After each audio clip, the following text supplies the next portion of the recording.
digamos, el resultado del trabajo que hay atrás. Me Le parece pasamos perfecto. ahora la palabra a Susana Reutemann, compañera de los docentes autoconvocados de la Universidad Nacional de Villa María. Ella va a analizar un poco más la problemática sindical y le puso como título a su exposición Sindicatos Universitarios, Resistencia e Integración. Entonces pasamos a la palabra y los compañeros que quieran hacer comentarios y preguntas, los vamos a, creo que Matías está tomando nota y vamos a ir generando luego una ronda de preguntas y exposiciones. Por supuesto, a los compañeros que hagan exposiciones y acotaciones, obvio, le vamos a pedir brevedad, así podemos participar más todos los que estamos conectados. Susana, te escuchamos.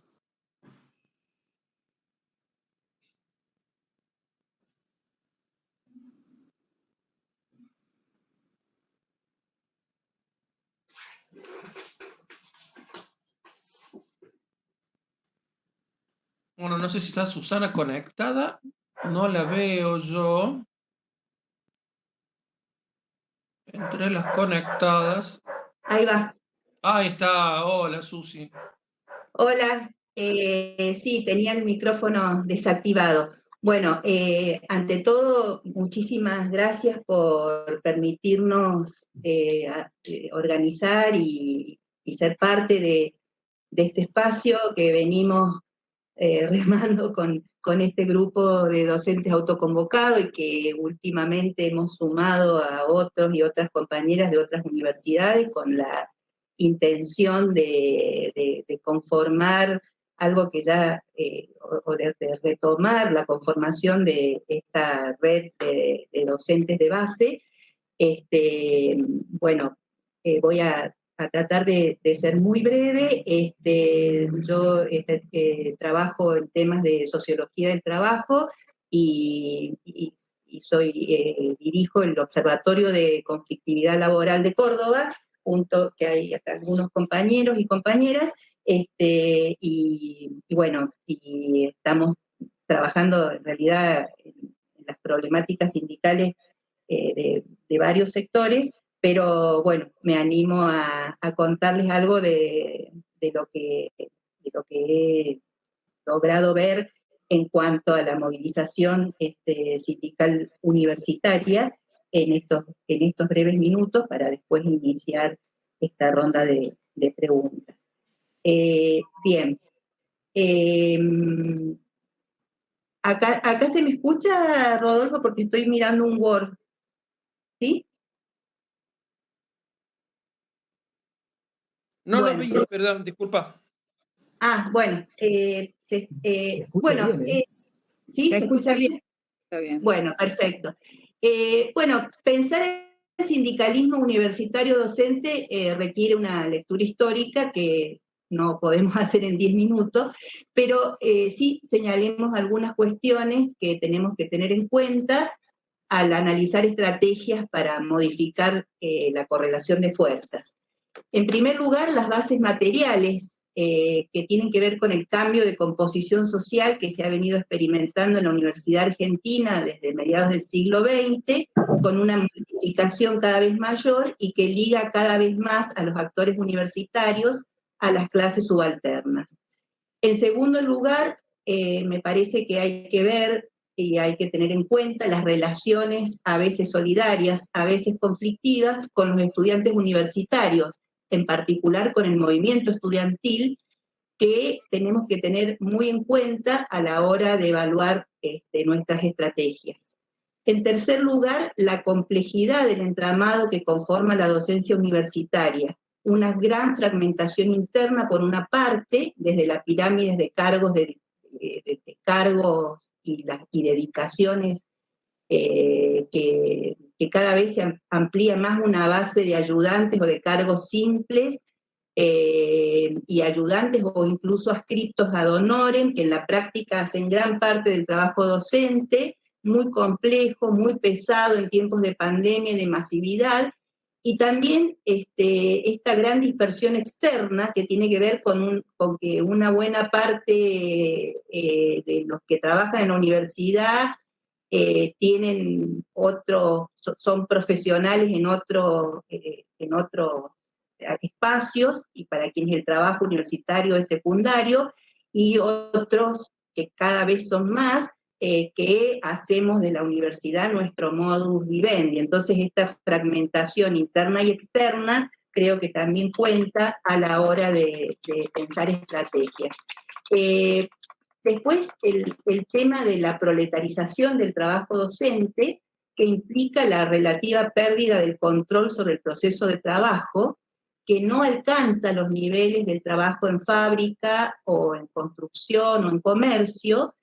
Quizá sea menor que en otros trabajos intelectuales, como en la salud, pero que tiene que lidiar, al igual que estos, con las jerarquías internas, el control, la supervisión, guías y jevas, planillas, control personal, a veces ideológico, como hemos visto que recientemente han sido cesanteados 5 compañeros en la UBA por motivos ideológicos.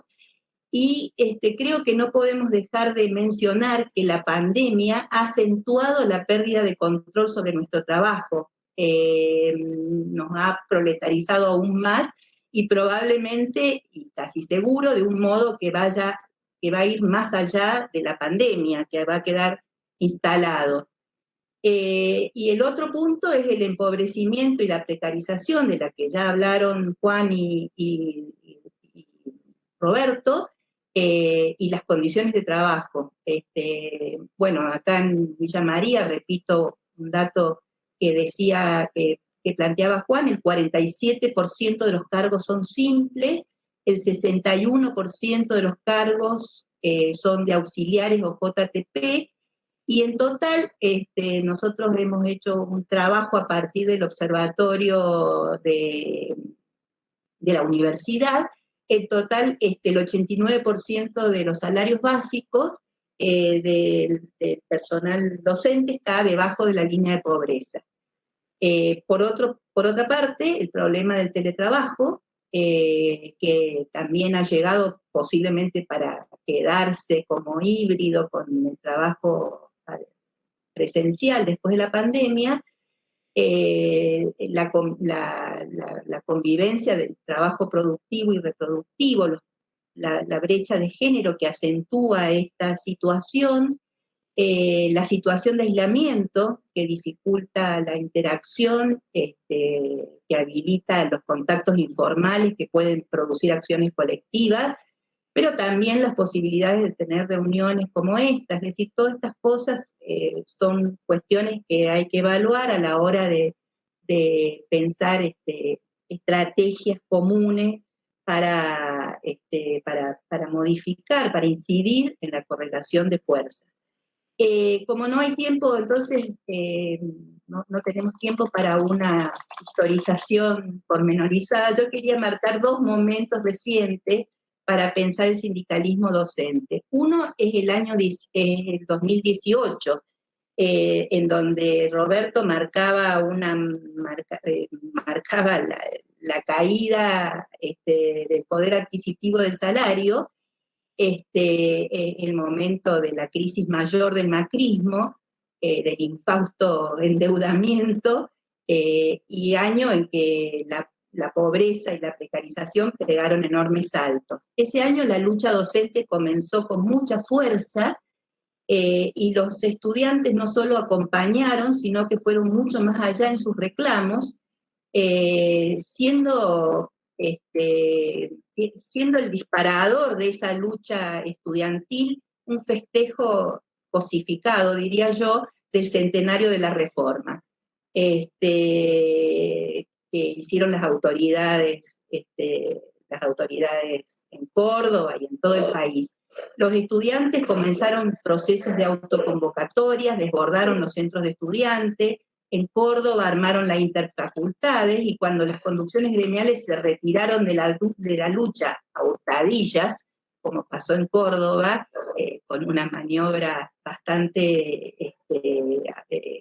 bastante maliciosa, los estudiantes siguieron adelante con sus reclamos. El pabellón Argentina fue tomado durante más de un mes, y hoy vemos que en momentos en que la provincia está bastante desmovilizada y las restricciones nos impiden tomar fuerza, la justicia federal impone un fuerte disciplinamiento a partir del procesamiento velocísimo de 27 estudiantes que participaron, que fueron voceros y que llevaron adelante, que tuvieron la voz de los estudiantes en esa enorme lucha del 18. El 13 de mayo pasó un chivo, habrá una movilización por la absolución y están corriendo petitorios varios para firmar contra la criminalización de la protesta. Y un segundo momento que quería destacar es hoy, donde se ve patente la fragmentación del movimiento docente. Todos conocemos los prolegómenos de esta paritaria, donde en primera instancia se dejó afuera una de las confederaciones, que después la justicia obligó a reponer, y después plantearon una oferta vergonzosa, y luego otra que alguna central llamó superadora, y que sin duda, como lo ha planteado Roberto, resultan peores que las distintas jurisdicciones, inclusive Córdoba, por ejemplo, ofrecieron a los otros niveles de educación.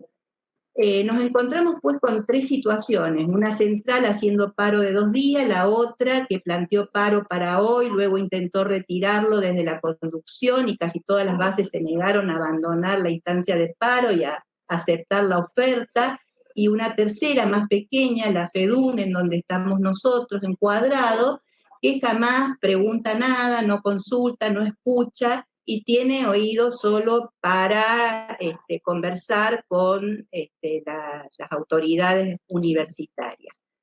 Aunque lo frecuente entre nosotros, como recién marcaba Marcelo en el chat, es enojarnos mucho con las conducciones, en el mejor de los casos reírnos de sus maniobras tan evidentes, de burócratas por ahí, como sugieren una serie de autores, como Hyman, como Pablo Giuliani, que está acá. La dupla simple, un poco tosca, democracia-burocracia, se caricaturiza con frecuencia. Se suele personalizar la burocracia en un grupo de gente trepadora y aprovechadora, pero no nos ayuda a pensar las intermediaciones, las presiones, las restricciones para que se tomen determinadas decisiones o se lleven a cabo tales procedimientos, especialmente en las paritarias, que son el momento de máxima participación que la democracia formal habilita a los sindicatos, que más de las veces se conservan en ese marco institucional establecido y legitimado. Si queremos transformar la lógica del movimiento de trabajadores docentes universitarios, nos parece que hay que pensar cómo podemos incidir nosotros y nosotras en cambiar la correlación de fuerza, cómo actuar dentro de los mecanismos formales cuando se puede y cómo desbordarlos cuando no se puede. Por eso pensamos que esta red nacional de docentes de base puede resultar una herramienta poderosa para darnos fuerza, para actuar colectivamente frente a la dispersión que implica la existencia de 3 centrales principales y otros 3 espacios que tienen representación ahí en las paritarias, y que estas paritarias, que son el momento de máxima expresión de esta base formal, como decía Hyman, que es el sindicato y que compensa la dominación natural del capital o del Estado, pero que también es un instrumento y un medio que se proyecta sobre patrones y gobiernos, sufre sus influencias, pero que también se proyecta sobre sus miembros, ejerciendo sobre ellos una particular forma de control, como nos está pasando a nosotros. Entonces, me parece que para lograr construir otro modo de ejercicio de resistencia o de poder en nuestros lugares de trabajo, debemos encontrar otros caminos que pueden o no seguir las sendas formales del sindicalismo. En este sentido, quiero remarcar dos luchas triunfantes de trabajadores en los últimos tiempos. Una, la de los aceiteros, que dentro de los cauces formales han logrado mecanismos que garantizan horizontalidad, decisiones compartidas, han tejido alianzas interesantes y sin duda posibilitados por su poder estratégico de control sobre el comercio de cereales y soja, han logrado condensar los pequeños triunfos que ya venían teniendo en condiciones de trabajo, impedir despidos en plantas, con un triunfo enorme en diciembre de 2020, bajo la consigna de ningún trabajador por debajo del salario mínimo vital y móvil, que lo entienden de una manera muy diversa a la que lo entiende el Consejo de Salarios, es decir, lo entienden como ningún trabajador por debajo de las necesidades básicas reales, de la canasta básica total. Y en segundo lugar, la lucha de los trabajadores de la salud autoconvocados en Neuquén, que han actuado por fuera de los mecanismos formales, con un grado de organización enorme, rodeados del apoyo de toda la ciudadanía, que han bloqueado las rutas estratégicas del petróleo y del gas, es decir, se volvieron no solo esenciales, sino estratégicos, y lograron arrancar un aumento para todos los estatales de la provincia, y hoy van por más. En este sentido, la invitación de hoy tiene el carácter de retomar algunos intentos ya hechos de articulación entre docentes de base de las universidades nacionales, y entre todos encontrar estrategias efectivas para romper con nuestra caída salarial y con el deterioro de nuestras condiciones de trabajo. Eso es lo que quería plantear brevemente. Y bueno, y propongo que comencemos entonces con la ronda de preguntas.